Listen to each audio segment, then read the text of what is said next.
अक्षरशः पालन करते हुए इस महामहोत्सव में तन से, मन से, धन से, कृतकार्य अनुमोदना से आपके चरणों में समर्पित होते हुए निवेदन करते हैं कि हे गुरुदेव, हम इस महामहोत्सव में आपकी आज्ञा का पालन करते हुए इन 6 दिनों में अपने घर परिवार की चिंता न करते हुए, बिजनेस की चिंता न करते हुए इन महामहोत्सव में सम्मिलित रहेंगे। आप हमें मंगल आशीष प्रदान करें। बोलो नमोस्तु महाराज जी, नमोस्तु महाराज जी, नमोस्तु महाराज जी। हे सुधा सागर दयालो मुझको जीवन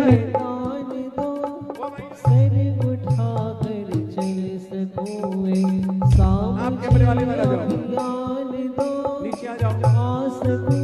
तेरे निकट सोपान दो शीघ्र तर जाओ भवोदन है मुझे पर नान दो। हे सुधा सागर दयालु नाम ही जपता रहूं जीवन तराने के लिए। भेंट में कुछ भी नहीं लाया चढ़ाने के लिए। हे सुधा सागर दयालु। ओम रहा सताज निर्यापक श्रवण परम पूज मुनि श्री सुधा सागर जी मुनि दिव्य नमः। जल फलादि महार्गम निर्वपामिति। काका जी आगे मत जाओ, अपन इधर आ जाओ, क्योंकि पीछे अपन से बहुत सारे लोग खड़े, अपन अंदर पहुंच जाओ वहां तो दुपट्टे वाले। चलिए चढ़ाइएगा। अब आप लोग दोनों हाथ जोड़ेंगे, महाराज जी के चरणों में निवेदन करेंगे और प्रार्थना करेंगे। इस पर चढ़ा देंगे कि महाराज जी हम सभी को मंगल आशीष प्रदान करें। आज के ध्वजारोहणकर्ता के रूप में और पंडाल उद्घाटनकर्ता के रूप में थे हमारे श्रेष्ठी श्रीमान महेंद्र जी, मनीष जी, मनन जी, पूजा जी, काव्या जी, कटारिया परिवार। एक बार जोरदार ताली जाए जिन्होंने मंडप का उद्घाटन भी किया और मंगल ध्वजा को भी अपने हाथ में थामकर ध्वजारोहण किया। हम परम पूज्य महाराज जी के चरणों में कोटि सा नमन नमोस्तु के साथ निवेदन करते हैं। बैठ जाओ, जल्दी समय नहीं लगाओ, जितना समय हमारा काम गड़बड़ होगा। जल्दी बैठ जाए फटाफट वहीं पर। जय श्री ओम नमः सिद्धेभ्यः। जय श्री ओम नमः सिद्धेभ्यः। जय श्री ओम नमः सिद्धेभ्यः। सर्वमंगल मांगल्यम सर्व कल्याण कारकम प्रधानम सर्वधर्माणां जैनम जयतु शासनम जैनम जयतु। पंच परमेष्ठी भगवान की आचार्य श्री गुरुवर कुंद कुंद महाराज की, आचार्य श्री गुरुवर विद्यासागर महाराज की जय हो। बोलिए परम पूज्य जगत में नियापक श्रवण मुनि पुंगव श्री सुधा सागर जी महाराज की, समस्त आचार्य संघ की नमोस्तु महाराज।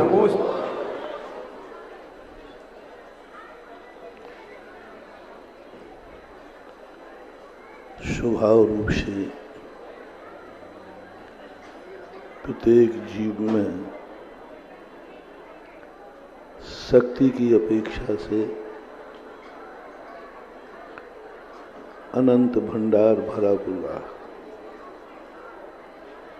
ऐसी कोई भी दशा, कोई भी कार्य नहीं है जो जीव चाहता हो और उसको करने की शक्ति न हो। जितने करने योग्य कार्य हैं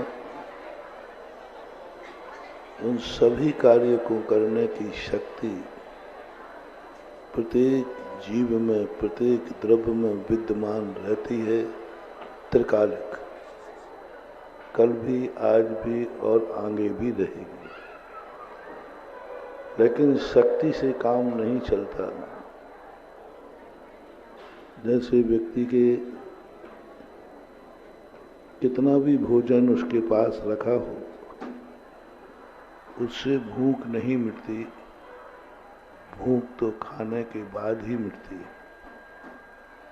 ऐसा ही प्रकृति का एक नेचर बना दिया।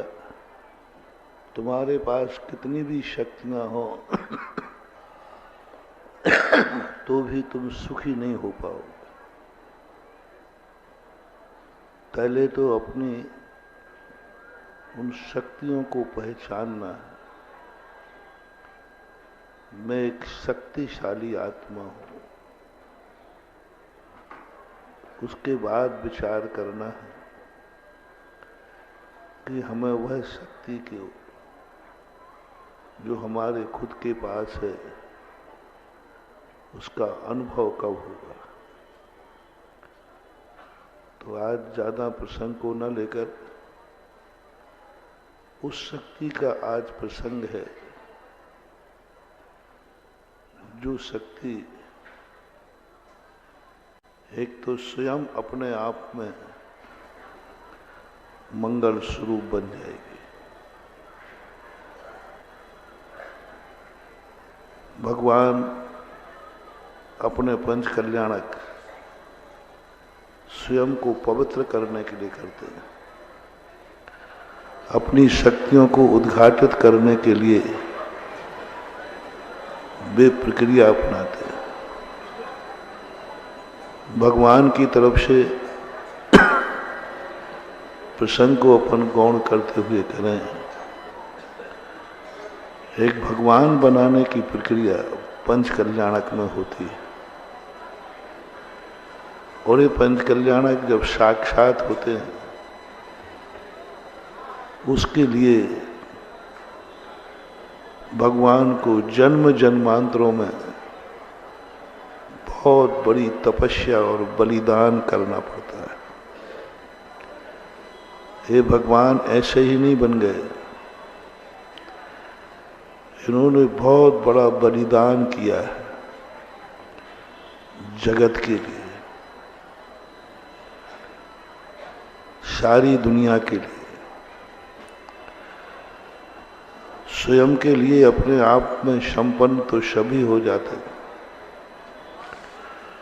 और उनके कल्याणक भी हो जाते हैं। कल्याण हो जाता है। कल्याण होना अलग चीज है और कल्याणक होना अलग चीज है। कल्याण करना कठिन नहीं है। कल्याण तो लाखों करोड़ों अरबों लोग कर चुके, अनंतों लोग कर चुके और आगे भी करेंगे, लेकिन कल्याणक नहीं होते। एक एक टोंक से करोड़ों करोड़ों जीवों ने कल्याण किया। शिखर जी की मांगी तुंगी से 99.5 करोड़, सोनागिर से 5.5 करोड़ आदि कितने करोड़ सबने कल्याण किया, लेकिन किसी के कल्याणक नहीं मनाएगा।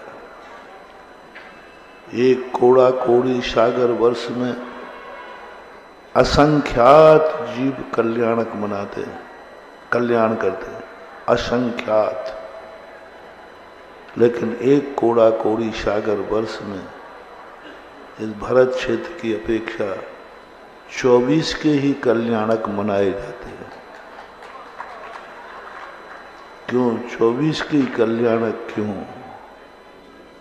भगवान तो बहुत सारे बने, अरहंत तो बहुत सारे, तो कल्याणक किसका मनाया जाता है? जो स्वयं में मंगल रूप है उनका नहीं, जो दूसरों के लिए भी मंगलकारी बने। और दूसरों के लिए मंगलकारी कब बनता है? कौन जीव हैं जो तुम्हारे लिए सगुन बने, शुभ बने, तुम्हारा मंगल हो, जिनके दर्शन से, जिनकी पूजन से वे आत्माएं खोजो। जिन आत्माओं ने कभी तुम्हारे लिए सोचा होगा, दुनिया तुम्हारे काम आने वाली नहीं। तुम हर दुनिया से अपेक्षाएं रखो तो कुछ नहीं मिलने वाला। तुम इस दुनिया में उन व्यक्तियों को खोजो जिसने तुम्हारे लिए कुछ किया हो, तुम्हारे लिए वो जिया हो, तुम्हारे संबंध में कभी उसके मन में विचार आया हो, तुम्हारे दुख से दुखी हुआ हो, तुम्हारे सुख में सुखी हुआ हो, स्वयं सुखी होकर के तुम्हारे दुख में दुखी हो गया हो, तुम्हारे दुख में स्वयं दुखी हो करके तुम्हारी खुशी में वो खुश हो गया हो, उस व्यक्ति को अपनी जिंदगी में खोजना। रिपीट करता हूं, स्वयं सुखी था लेकिन जगत को दुखी देखकर दुखी हो गया। स्वयं कैसा था? सुखी था, लेकिन जगत को दुखी देख करके सबसे बड़ी जैन दर्शन की विशेषता, तुम दुखी हो इसलिए तुम्हारे ऊपर दुख है, इसलिए तुम दुखी हो, इसको आर्त ध्यान में डाल दिया। कायर है आर्त ध्यान। तुम सुखी हो और दूसरे को दुखी देख करके तुम्हें रोना आ गया, इसको बोलते हैं धर्म ध्यान। तुम सुखी हो, तुम्हें नींद आ रही है लेकिन किसी को जागते देखकर तुम जाग गए। तुम्हें कोई कमी नहीं थी लेकिन दूसरे को कमी देख करके तुम इतने दुखी हो गए जैसे तुम्हारे ऊपर दुख टूट पड़ा हो। तुम्हें कोई दुखी नहीं, और उनमें भी अपने परिवार मोही को नहीं, स्वार्थी से नहीं। कभी ऐसे व्यक्ति से तुम दुखी हुए हो जिससे तुम्हारा कोई संबंध नहीं है, कोई स्वार्थ नहीं है, कोई लेना देना नहीं है, कोई पहचान नहीं है, फिर भी आप उसके दुख से दुखी हो गए हो। नोट करना कभी अपनी जिंदगी में, जिनसे स्वार्थ है, परिवार है, मोह है, उनकी बात नहीं कर रहा, कोई मतलब नहीं है। इसी को जैन दर्शन में अनुकंपा और दया बोलते हैं। कभी तुम दुखी थे बहुत ज्यादा और कोई व्यक्ति तुम्हें सुखी दिख गया, तुम अपना दुख भूलकर उसकी खुशी में शामिल हो गए। ऐसा कभी हुआ है क्या तुम्हारी जिंदगी में? दो मोटिवेशन आज पंच कल्याणक के प्रथम पर। तुम सुखी हो और कोई अपरिचित दुखी को देखकर तुम दुखी हो गए। एक पॉइंट नोट करो, तुम दुखी हो किसी अपरिचित को, किसी को सुखी देखकर तुम दुख भूल गए और उसके सुख में शामिल हो गए। ये दो चीजें आज इस आत्मा में थी, और ये दो चीजें, दो भाव, दो परिणाम जिस आत्मा के अंदर आ जाते हैं उसके कल्याणक मनाए जाते हैं। कल्याण करने वाला व्यक्ति तो अपने दुख से दुखी होता है, और भावना भाता है भगवान मेरे दुख दूर हो जाए, मेरे संकट दूर हो जाए, मेरे कर्म झड़ जाए, मैं संसार से उठ जाऊं, मुझे अनंत सुख मिल जाए। ऐसी भावना भाने वाला भगवान बन जाएगा, कल्याण भी हो जाएगा, लेकिन उसके कल्याणक नहीं होंगे। कल्याणक करने के लिए ये दो भावनाएं, दुखी नहीं थे, दूसरे को दुख को देखकर दुखी हुए और उसके दुख में शामिल हो गए। सुखी नहीं थे, दूसरे के सुख को देखकर अपना दुख भूल गए। ये दो बातें अपनी जिंदगी में रख लेना। आज इन दो बातों के कारण से इनका एक बार कल्याण हुआ है और सारी दुनिया सैकड़ों बार इनके कल्याणक मना रही है।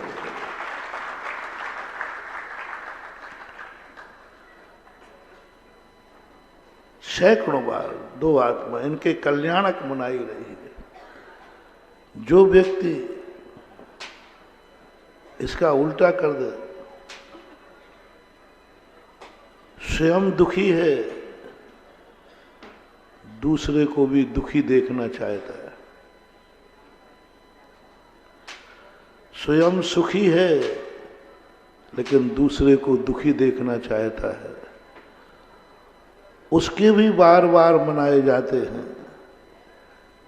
लेकिन उसका कल्याणक, उसका महोत्सव दशहरा मैदान में मनाया जाता है। रावण स्वयं दुखी होता था तो दूसरे तुम क्यों हंसे, तुम क्यों सुखी हो, इसको भी दुख दो क्योंकि मैं दुखी हूं। और दूसरे को दुख दे करके स्वयं खुश होता था। इसलिए दुनिया एक बार मरी है, रावण प्रति वर्ष मरता है। और आज वो आत्माएं जो अपन ने प्रारंभ में बताया, ऐसा परिणाम जिनका था, इनका कल्याण एक बार हुआ है और कल्याणक कितने बार हुए। कानपुर में मेरे सानिध्य में ये दूसरी बार हो रहा है। कल्याण क्या है इनमें ऐसा? उसने महानुभाव, हमने इनको कुछ नहीं दिया, हमारा इनसे कोई मतलब नहीं था, हम इनको पहचानते भी नहीं थे, हमारी पहुंच भी नहीं थी, फिर भी ये हमारे लिए सुख की कामना कर रहे थे। हमारे लिए, हम जानते ही नहीं थे और वो हमारे लिए सुख की कामना कर रहे थे, हमारे लिए जी रहे थे, हमारे लिए मांग रहे थे कि इस जगत का कल्याण हो। और ये जो इसके अंदर परिणाम जाग जाता है वो मंगल बन जाता है। अरहंत सिद्ध साधु ये सब मंगल है। 5 मंगल कहे गए, वो मंगल हैं। अरहंत मंगलम, सिद्ध मंगलम, साहु मंगलम, केवली परिणतो धम्मो मंगलम। वे मंगल सदा शाश्वत हैं। वे मंगलों के बाद उन मंगलों में वो प्रभावकारी मंगल नहीं है। मंगल हैं वो, लेकिन जितने अपने कर्महीन हैं उतना वो शगुन नहीं कर सकते। कभी कभी अशुभ कर्म का उदय तीव्र हो तो कितने भी शगुन मिले तो भी कार्य की सिद्धि नहीं होती। फिर ज्योतिष शास्त्रों में एक बात और कही, जो स्वभाव से मंगल हैं, यदि उन मंगलों के मिलने पर, उनकी माला जपने पर, उनका आशीर्वाद मिलने पर यदि तुम्हारा मंगल ना हो, तो फिर उन्होंने बहुत अच्छी बात कही, ये कोई तुम मंगल की स्थापना करो। अरहंत मंगल हो गया, तुम्हारा काम हुआ नहीं हुआ, तुमने कहा ऐसा करो, जिस कार्य को करने तुम जा रहे हो उनका नाम लेकर मंगल कलश की स्थापना करो, मंगल दीप की स्थापना करो, मंगल पुष्प की स्थापना करो। क्यों करना साहब, हमने कह दिया ना, अरहंत मंगलम, सिद्ध मंगलम, शाहू मंगलम। इतने से काम नहीं होता, आप गृहस्थों का। ये मंगल इतना ज्यादा पवित्र है कि वो तीव्र अपवित्र वालों के साथ नहीं रह सकता। जितनी शुद्ध वस्तु होगी उसके लिए स्थान भी उतना ही शुद्ध चाहिए। जितनी पवित्र वस्तु होगी वह गंदे स्थान पर नहीं जा सकेगी, गंदे लोगों के साथ नहीं बैठ सकेगी, गंदे लोगों के जीवन में काम नहीं आ पाएगी। आप गृहस्थ हैं और ये पांचों परमेष्टि, उसमें अरहंत सिद्ध बहुत बड़े मंगल है, बहुत पवित्र है। और तुम्हारे जो कार्य हैं वो कार्य अपवित्र है, आरंभ परिग्रह से बने हैं। गृहस्थी का कोई कार्य भी बिना पाप के हो ही नहीं सकता। गृहस्थ के जितने भी कार्य हैं उनमें कहीं ना कहीं से आरंभ और परिग्रह होता ही होता है, शाबद होता ही होता है। तुम्हारा दोष नहीं, वो तो है ही। अब ऐसी स्थिति में तुम्हें नमोकार मंत्र काम नहीं करेगा। अरहंत सिद्ध साधु ये मंगल काम नहीं करेंगे। ये हम साधुओं के लिए बहुत कार्यकारी है, क्योंकि हम लोग मन वचन काया, हम लोगों का इतना पवित्र है, इतना पवित्र है कि भगवान ने हम लोगों को अपनी बराबरी पर बैठा लिया। बैठा लिया ना, देव शास्त्र गुरु, अपनी बराबरी पर मंगल बना लिया कि हे साधु, मैं भी मंगल हूं और तू इतना पवित्र है, पूर्ण भली नहीं है लेकिन तू इतना पवित्र है कि मेरे साथ आने पर मैं अपवित्र नहीं होऊंगा। दो व्यक्ति हैं, एक अशुद्ध कपड़ा पहना हुआ है और एक शुद्ध व्यक्ति है, दूसरा भी शुद्ध कपड़े पहने। वो शुद्ध व्यक्ति किसके पास जाके बैठ सकता है? शुद्ध वाले।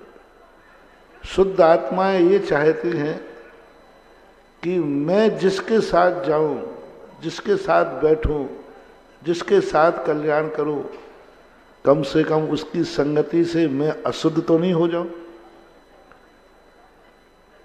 सामने वाले को शुद्ध कर पाऊं या ना कर पाऊं, लेकिन उसको शुद्ध करने जाऊं और मैं अशुद्ध हो जाऊं,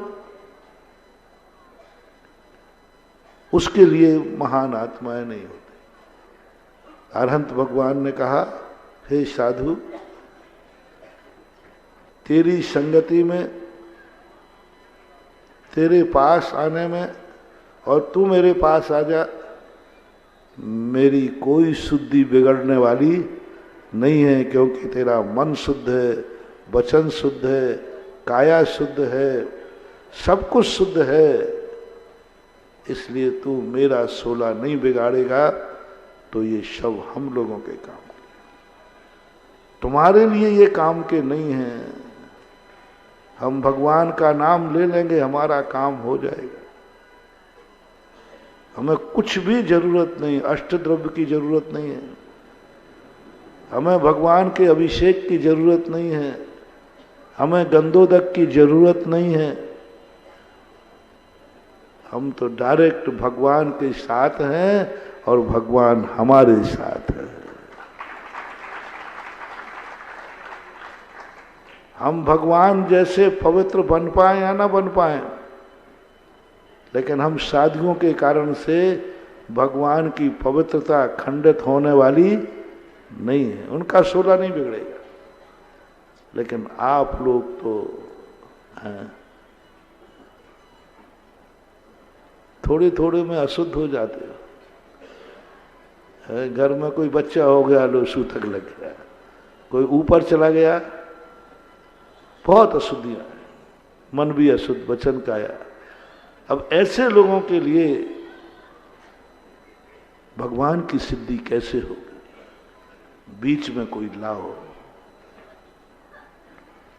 बीच में कोई वस्तु लाओ जिससे वो मंगल उसको छुए। जैसे शुद्ध व्यक्ति तुम्हें कपड़ा देवे अशुद्ध वाले को, तो अब कैसे देवे?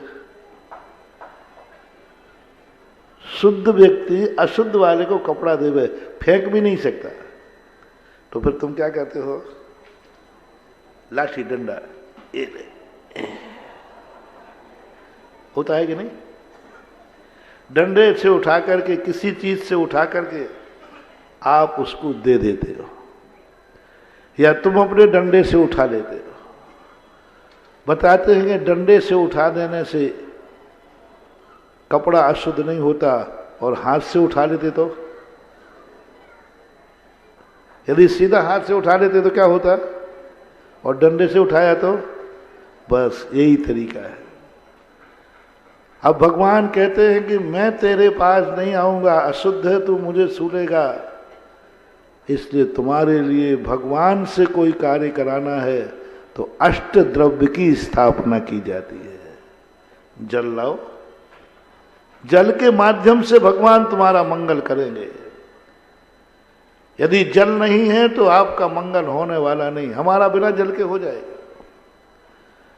आपको जन्म जरा मृत्यु का विनाश करने के मार्ग पे आना है तो बीच में आपको जल आएगा, जल के थ्रू भगवान की एनर्जी आपके पास आएगी। हमारे पास बिना जल की डायरेक्ट आ जाएगी। तो महाराज हमें भी बोलो नहीं, कभी डायरेक्ट एनर्जी भगवान की लेना नहीं, फ्यूज हो जाओगे बेटा। पावर कम वाला बल्ब हो और करंट तेज पावर का होगा तो क्या होगा? है फ्यूज हो जाएगा। गड़बड़ मत करना ना, आजकल कुल ग्रस्त लोग कर रहे हैं। हाँ, डायरेक्ट भाव पूजा कर रहे हैं, अष्टद्रव्य की नहीं भाव पूजा करते हैं। इन सबको फ्यूज होना है, देखना नहीं। डायरेक्ट एनर्जी लेने का अधिकार मुनि महाराजों को है, क्योंकि इनका खुद का इतना पावर है कि कितना भी करंट आ जाए ये फ्यूज होने वाला नहीं है। करंट को संभाल, लाखों पावर वाला आ जाए तो भी इनको कुछ नहीं होने वाला। ये कंपनी ऐसी है मुनि महाराजों की। मुनिराज की कंपनी को कोई आलम्बन नहीं, डायरेक्ट सीधा।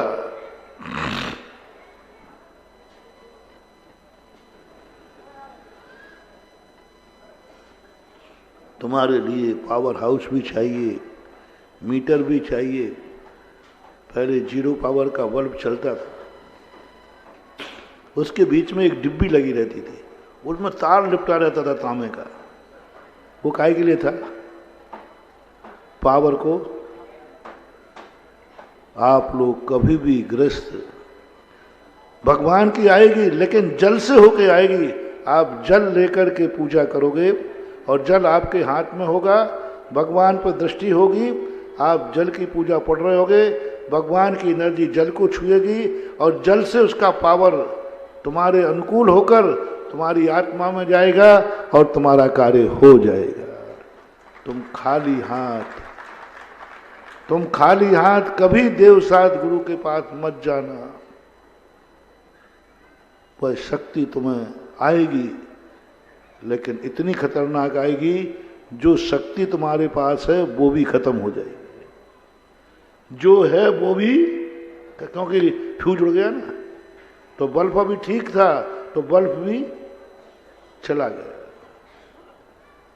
ये गलती कभी ग्रस्त ना करें। ये पूज्यवर यति विश्व आचार्य महाराज ने 2000 वर्ष खोज करके दिया है। ये गलती ना करें कभी। देवसाद गुरु के बीच में जब भी तुम आ जाओ, तुम्हारे पास कोई ऐसी चीज हो जो शगुन के रूप में हो, मांग लो। चंदन ले लो, अक्षत ले लो, पुष्प ले लो, नैवेद्य ले लो, दीप ले लो, धूप ले लो, फल ले लो, अर्घ ले लो। कुछ ना कुछ तुम्हारे पास हो उस समय, जिस समय तुम भगवान से कुछ चाहते हो। भगवान की शक्तियां तुम्हारे लिए चाहिए, तो उसके बीच में कभी भी हो, महानुभाव एक मोटिवेशन ले ले सारे जगत। जब भी तुम देवसाद गुरु के पास कुछ पाने की इच्छा से जाओ, कुछ अपने जीवन में सगुन करने की इच्छा से जाओ, किसी कार्य की सिद्धि का आशीर्वाद लेने जाओ, बस ध्यान रख लेना, खाली हाथ मत चले जाना। ज्यादा नहीं है तो एक चावल ले लेना, एक बादाम ले लेना, पर खाली हाथ कुछ लेने का भाव नहीं करना, नुकसान हो जाएगा। पहली बात तो आएगा ही नहीं कुछ आएगा ही नहीं कुछ मिलेगा ही नहीं तुम्हें। ग्रस्त को भाव पूजा से कर्मों की निर्जरा नहीं होती। तुम कुछ ना कुछ लेना। मैं यही सोचता था कि जैनियों के ये द्रव्य की क्या जरूरत है। दूसरे धर्म वालों के हमें समझ में आता है कि वे नारियल आदि ले जाते हैं तो उनके भगवान भोग लगाते हैं, और बाद में बचा हुआ प्रसाद के रूप में आपको खाने को मिल जाता है। होता है कि नहीं? लेकिन तुम्हारे जैनियों के भगवान ना वो खाते हैं और ना तुम्हें खाना देते हैं, और फिर भी कहते खाली हाथ मत जाओ। काय के लिए? बहुत वर्षों के बाद मुझे ये समझ में आई। पहले बात समझ में नहीं आती, मैं नहीं, पता नहीं क्यों ये बीच में द्रव्य बनाई है, क्यों जब भी महाराज के पास आए श्रीफल, अब थोड़ी सी आज्ञा लेना थी, लो भैया जी ने 50 श्रीफल निपटा दिए। कितनी देर में? अरे भाई मैंने ही उसका आशीर्वाद दे देता, काय को चक्कर में पड़ रहे थे, मैं तो आ ही गया था। अब तुम्हारी कोई जरूरत नहीं थी, तुम नहीं बुलाते ना, तुम्हें इस पंचकर्णक में आता, क्योंकि मुझे तो गुरु की आज्ञा हो चुकी, तो मुझे तो पालन करना है, क्योंकि टेक टू ऑर्डर आज्ञा है। फिर मैं किसी को नहीं देखता तुम्हारा क्या हुआ, वो भी कभी सुनाऊंगा मैं। आज्ञा होने पर भी मैं कई कार्यक्रम करा चुका हूं गुरु के, वो कभी और बताऊंगा। अब उसके लिए क्या जरूरत थी? तुम श्रीफल नहीं भी चढ़ाते ना, तो मैं तो पंचकर्णक में शामिल होता और आपको आशीर्वाद भी दे देता। तुम वैसे ही खाली नमोस्तु कर लेते ना? नहीं, आशीर्वाद तो दे देता। पहली बार आशीर्वाद फलता नहीं, पहुंचता नहीं, और पहुंच जाता तो तुम इस आशीर्वाद को संभाल नहीं पाते, उसी के बीच में गड़बड़ हो जाता। क्यों हर चीज में, जहां देखो जैन दर्शन में, जब भी देवसाद गुरु की बात आए, खाली हाथ मत जाओ, श्रीफल ले लो, 2 चावल ले लो। अरे क्या है तो 2 चावल में? एक अर्घ ले लेते, इतने से चावल ले लेते हो आप, उनसे क्या होने वाला बताओ? कई लोग तो पट्टा 3 चावल रखता है, उन्होंने देखा ओदा के चंदन तंदुर, हथेली में चावल कितने हैं? 3। मैंने सोचा क्या मतलब, ये नाटक कर रहा है। अब बहुत जब उस पर चिंतन किया, ध्यान किया, तब पता चला कि ये द्रव्य ना भगवान को है ना स्वयं को है, भगवान की एनर्जी इस माध्यम से मेरे में प्रवेश हो तो वो मुझे फलेगी, वो फलेगी। अष्ट द्रव्य लो, अर्घ लो, कुछ लो, आपके पास कुछ होना चाहिए। जब हमें आज्ञा लेना है, बड़ों से आज्ञा लेते समय खाली हाथ नहीं रहना। अब वो स्थापना करने के लिए कहा गया, और वो जो तुम्हारे जिसके माध्यम से तुम लेना चाहते हो वो भगवान का नहीं हो, गुरु का नहीं हो, वो तुम्हारा खुद का हो। तुमने खुद ऐसी पवित्र वस्तु देखो कौन सी है, जिस पवित्र वस्तु में भगवान की पवित्र एनर्जी आएगी और मेरी वस्तु है तो मेरे लिए वह काम आएगी। कहा उन्होंने मंगल कलश रख दो, दीप प्रज्वलन कर दो, ये कुछ नहीं बंद हो, दीप प्रज्वलन कर दो, मंगल कलश रख दो। अब भगवान की एनर्जी उस मंगल कलश के माध्यम से हमें प्राप्त होगी। आप गृहस्थ को मंगल कलश मत रखो तो कोई एनर्जी आने वाली नहीं, और मंगल कलश रख दिया तो सारी एनर्जी मंगल कलश के माध्यम से आपके घर पहुंच जाएगी, आपके पास पहुंच जाएगी। इस सूत्र को लेकर के ही आज तक अपन कल्याणक इनके मनाते जा रहे हैं। कल्याणक एक बार होता है, लेकिन आज भी मना रहे हैं। अब क्यों मना रहे हम? ये मंदिरों की स्थापना, ये मूर्ति की स्थापना, डायरेक्ट अनंत भगवान की एनर्जी आप नहीं ले सकते,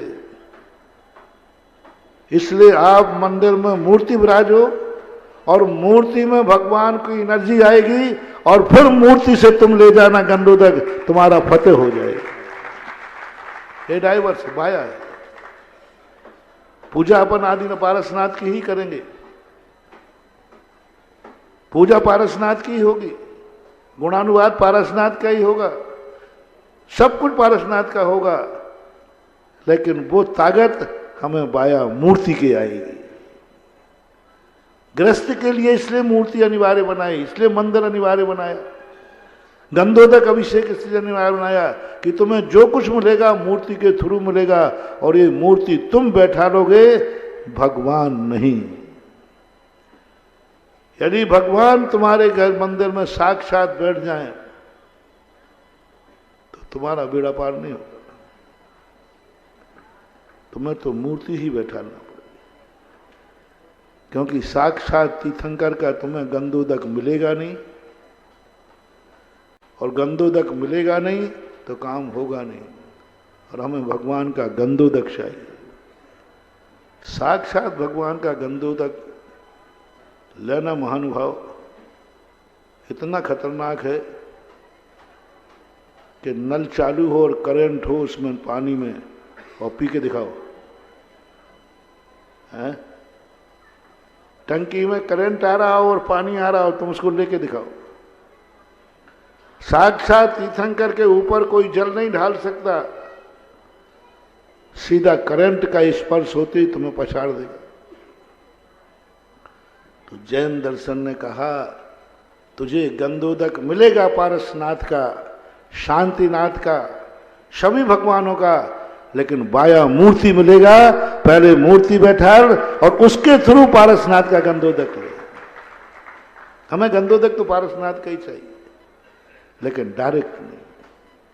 चौथे काल में भी तीर्थंकर के रहते हुए भी गृहस्थ मंदिर बनाते थे, मंदिर की स्थापना करते थे। क्यों? वहां तो साक्षात भगवान बैठे हैं, समोषण में भगवान बैठे हैं, मानस स्तंभ में, की क्या जरूरत पड़ी वहां? नहीं, ये गृहस्थों के लिए। साक्षात तीर्थंकर बैठे हैं चौथे काल में, फिर वहां मंदिर, समोषण में मूर्ति, क्या जरूरत पड़ी थी भाई? 10 कदम के अंदर तो भगवान बैठे। नहीं, वे भगवान गृहस्थों के काम के नहीं, उन्हीं से एनर्जी चाहिए, लेकिन बीच में मूर्ति आएगी और मूर्ति का अभिषेक होगा और वह गंधोदक पारसनाथ का मिलेगा। बोलो गंधोदक किसका है, पारसनाथ का कि मूर्ति का? बाया किससे आया? बस ये कला है। इसलिए अपन बार बार अपन पंच कल्याणक करते हैं इनके, क्योंकि इनके द्वारा हमें एनर्जी चाहिए है, तो हम पंच कल्याणक की स्थापना करते हैं। ये शगुन के रूप में, शुभ के रूप में। उन पंच कल्याणकों से तुम्हारा कल्याण नहीं होगा। जो जो उन पंच कल्याणक बनाते ना, वे उसी भाव में मोक्ष जावे, कोई नियम नहीं है। सब देवता मनाते हैं, लेकिन जो अपना पंच कल्याणक है, ये पंच कल्याणक भगवान का नहीं है। भगवान के पंच कल्याणक हैं, लेकिन कल्याण भगवान का होना है कि अपना होना है? कल्याण वो कल्याणक बनाए गए थे जब उन कल्याणकों में भगवान का कल्याण हुआ था, और अपन जो कल्याणक बना रहे हैं, कल्याणक भगवान के होंगे और कल्याण अपना होगा। कल्याणक भगवान के होंगे और कल्याणक अपन सबका होगा। इस कल्याणक के लिए आज पहला दिन है, ध्वजारोहण हुआ। बस इस भूमिका का मुख्य उद्देश्य है आपको ये पंच कल्याणक कानपुर के लिए सगुन बनाना है, शुभ बनाना है।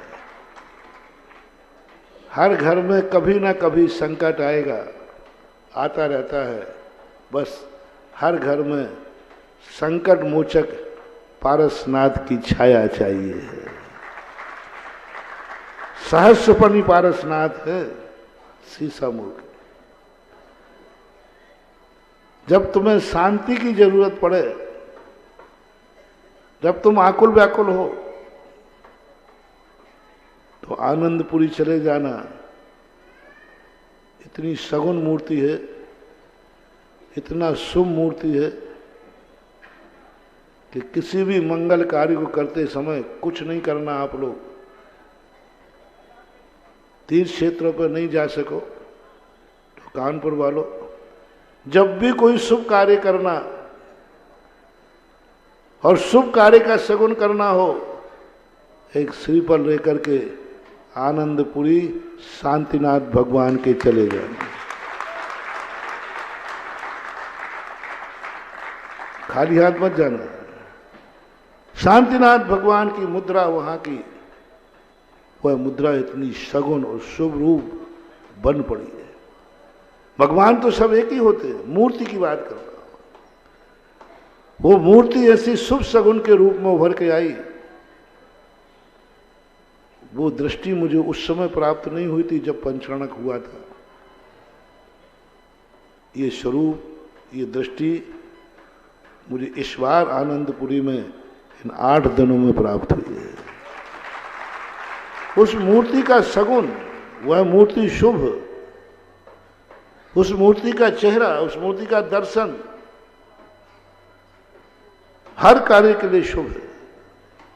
कुछ होती है मूर्तियों के चेहरे जो सगुन बन जाते हैं शुभ कार्यों के। तो जब भी आप कोई शुभ कार्य करें, शादी विवाह का, नागल का, गाड़ी, कुछ भी एक्वाई जो आपकी दृष्टि में शुभ हो, जन्मदिन है और भी तुम जो शादी की सालगिरह आदि जो शुभ हो, उनके लिए आप सुबह उठ करके आनंदपुरी के शांतिनाथ भगवान चले जाना। कानपुर वालों, ये तुम्हें 2 मंत्र शक्तियां दे रहा हूं। वहां चले जाना, हो सके तो अभिषेक कर लेना, हो सके तो वो तुम्हारी मर्जी, कम से कम दर्शन तो कर ही ले। और जब तुम्हारे जीवन में, अभी भी मैं देख के आया, पहले भी देखा मैंने, जब तुम्हारे जीवन में कुछ अशुभ की संभावना हो, जब तुम भयभीत हो, जब तुम कभी बीमार हो, जब कोई तुम परेशानी में पड़ रहे हो, संकट आ चुका हो, आने वाला हो, संदेशा हो, तो कुछ नहीं महानुभाव, एक श्रीफल लेकर के सीसा मऊ के सहस्रपनी पारसनाथ के आ जाएंगे। ये संकट मोचक का सगुन है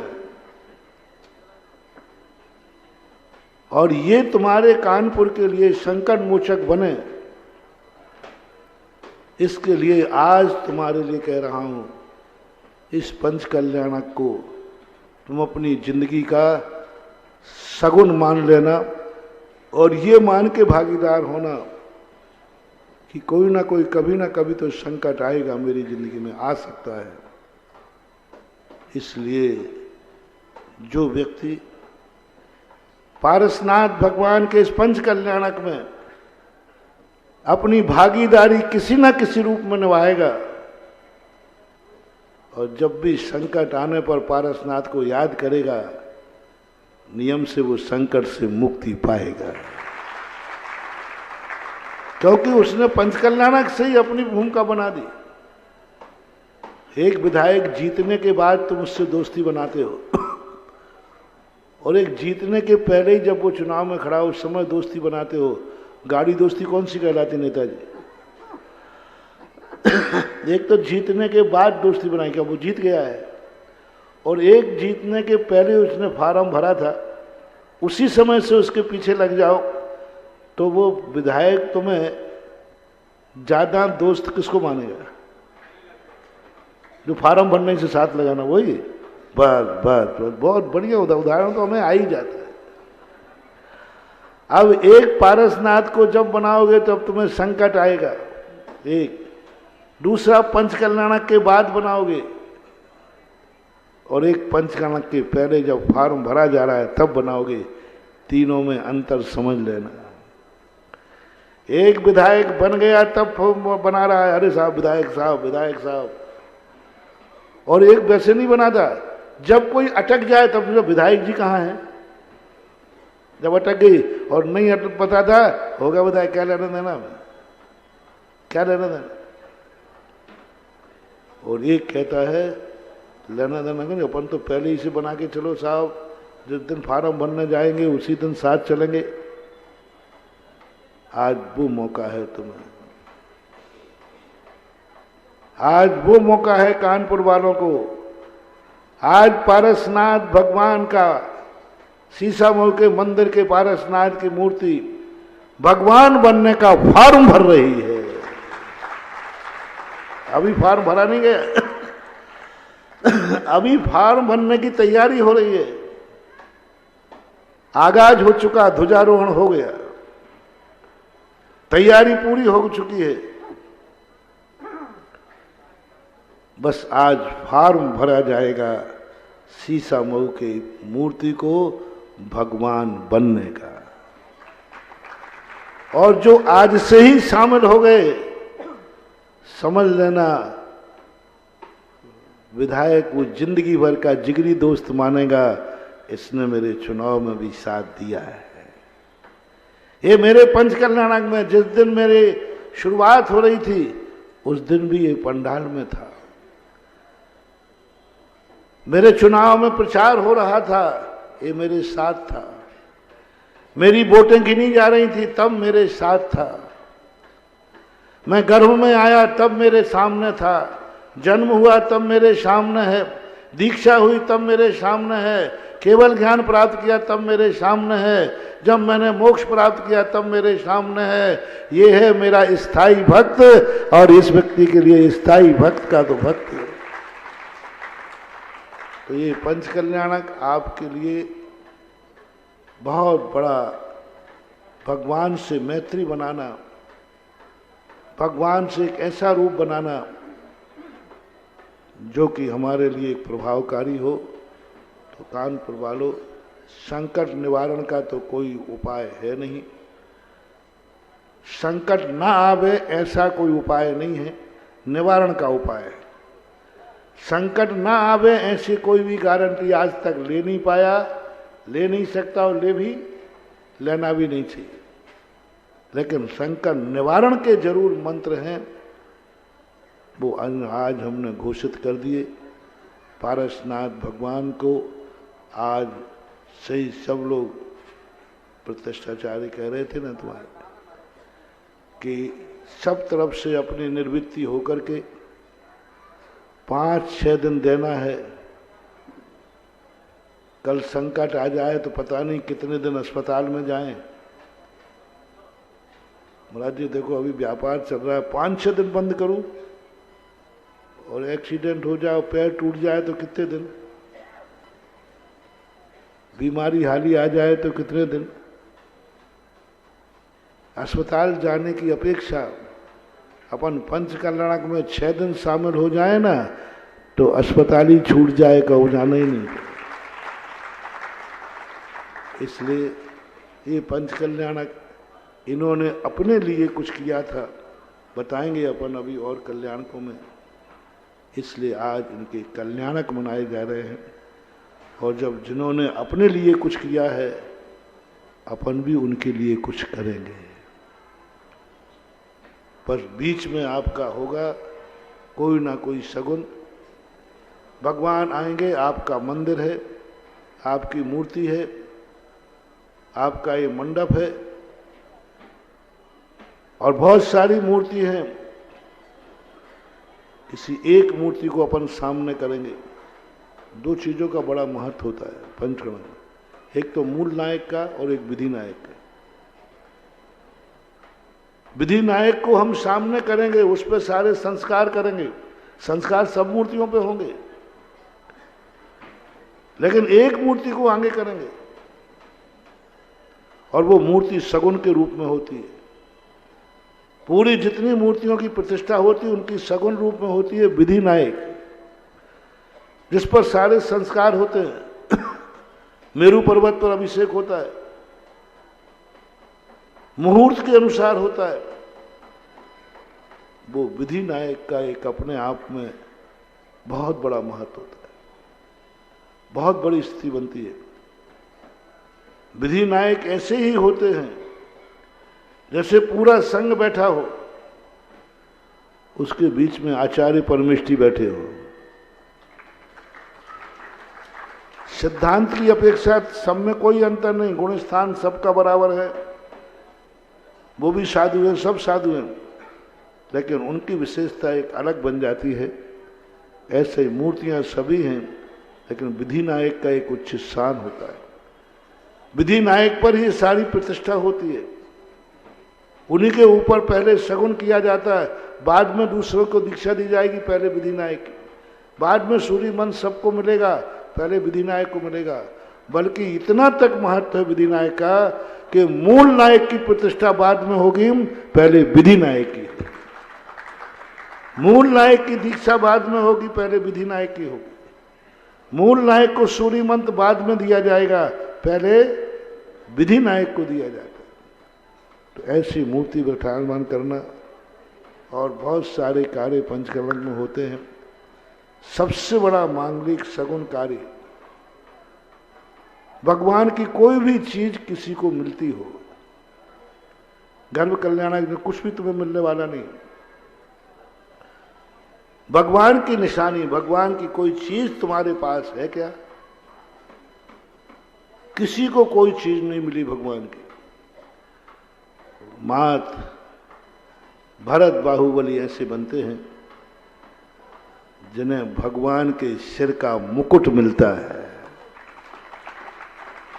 भगवान का सिंहासन भगवान के लिए बना था और उस सिंहासन पर भरत बाहुबली को बैठा ला जाता है।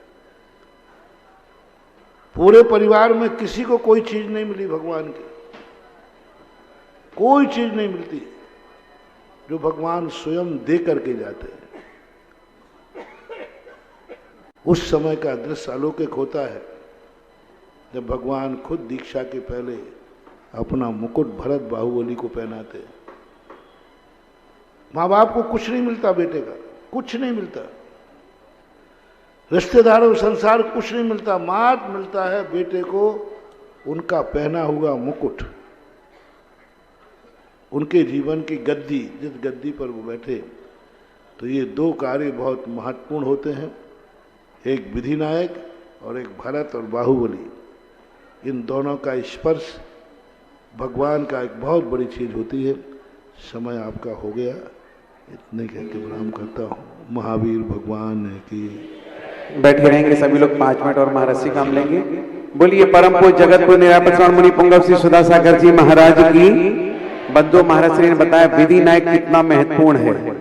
विधि नायक के बिना कोई भी संस्कार प्रारंभ नहीं होते। विधि नायक के बिना गर्भ नहीं, जन्म नहीं, तप नहीं, ज्ञान नहीं, मोक्ष नहीं। वही सारी क्रियाएं परम पूज्य महाराज जी सबसे पहले क्रिया करते हैं और इसके पश्चात फिर मूल नायक और आदि भगवानों के संस्कार होते हैं। तो कौन सा भाग्यशाली होगा जो विधि नायक भगवान विराजमान करने की बात कर रहा हूं। जिसे भी मौका अर्जित करना हो, क्योंकि उस पर आज अभी उसी वक्त प्रशस्ति पर नाम आएगा। प्रशस्ति लिख चुकी है, मात्र पुण्यार्जन का इंतजार।